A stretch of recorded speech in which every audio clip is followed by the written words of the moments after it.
मेरी देश के हर नागरिक से अपील है, जहां संभव हो पेट्रोल डीजल का उपयोग कम करें। क्या दुनिया एक और बड़े संकट की तरफ बढ़ रही है? ईरान अमेरिका तनाव पर पीएम मोदी का अलर्ट। कोरोना के बाद अब नया वैश्विक संकट।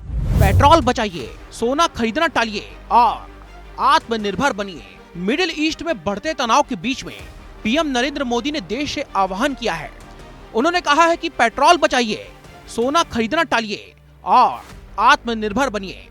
अब सवाल यह है, क्या आने वाले दिनों में महंगाई और आर्थिक संकट बढ़ने वाला है? Carpooling, work from home, online class जैसे संदेश हमें इसी तरफ इशारा कर रहे हैं। लोगों ने भी अब यह सोचना शुरू कर दिया है, क्या देश को किसी बड़े आर्थिक झटके के लिए तैयार किया जा रहा है? दरअसल पीएम मोदी गुजरात के वडोदरा में सरदार धाम हॉस्पिटल के उद्घाटन कार्यक्रम में पहुंचे थे, जहां पर उन्होंने कहा कि मौजूदा अंतर्राष्ट्रीय हालात का असर भारत पर भी पड़ सकता है। इसीलिए लोगों को अपनी जीवन शैली में कुछ जरूरी बदलाव करने हैं। चलिए आपको ग्राफिक्स के जरिए समझाते हैं कि आखिर पीएम ने क्या अपील की है। पीएम ने पेट्रोल डीजल की खपत को कम करने के लिए कहा है।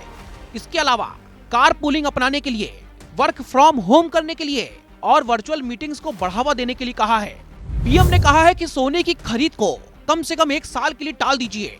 विदेशी सामान की जगह पर स्वदेशी उत्पादों को प्राथमिकता दीजिए और रासायनिक उर्वरकों पर निर्भरता को कम करिए।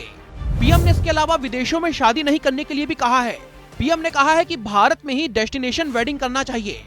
इसके अलावा खाने की तेल की खपत कम करने के लिए भी पीएम ने आह्वान किया है और मेट्रो व इलेक्ट्रिक बसों जैसे पब्लिक ट्रांसपोर्ट का ज्यादा इस्तेमाल करने की सलाह दी है। पीएम ने कहा कि दुनिया पिछले कुछ वर्षों से लगातार बड़े संकटों का सामना कर रही है।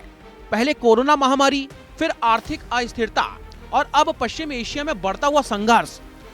उनके मुताबिक अगर कोविड-19 इस सदी की सबसे बड़ा संकट था, तो ईरान अमेरिका तनाव इस दशक के बड़े संकटों में गिना जा सकता है। उन्होंने भरोसा जताया है कि जिस तरीके से भारत ने कोरोना महामारी का सामना किया, उसी तरीके से इस चुनौती से भी पार पाया जा सकता है। साथ ही सरकार लगातार कोशिश कर रही है कि वैश्विक हालातों का असर आम लोगों पर कम से कम पड़े।